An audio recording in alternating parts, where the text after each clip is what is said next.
Live fire training is by far the best way for a firefighter to be introduced to the enemy, to watch it grow and take on a life of its own.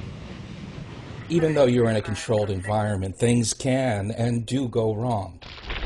After all, we are playing with fire. A few years ago, in what was planned as a training burn, my partner Jim Cottrell and I filmed what easily could have become a disaster. Even though a protective hose line had been positioned, we knew that the main attack line was only flowing about 100 gallons per minute, about enough to handle a trash or small dumpster fire. It didn't take an Einstein to figure out that this baby would take off, and take off fast. We filmed the ignition team lighting the fire, and within moments, flames began rolling over the heavily timbered ceiling. It got real hot, real fast, and a few firefighters escaped through the main stairwell. At this point, it had only been 15 seconds since the fire had been lit, but staying in place wasn't an option, so Jim and I bailed out a second-floor window. That's me coming down the ladder.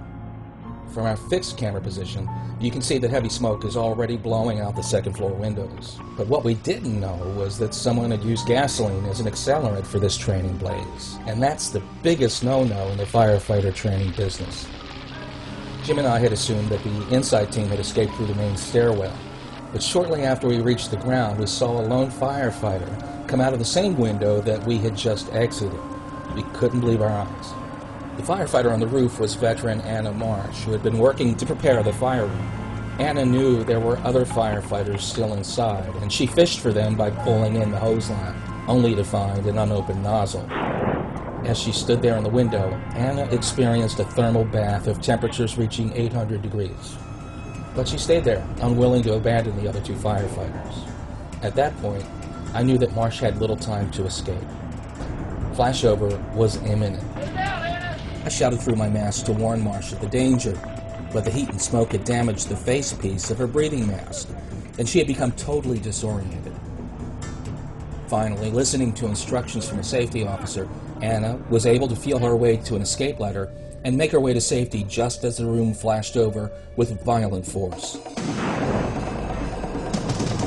I'm still not sure what really happened, but there was no way that a single hose line would have ever dampened that blaze.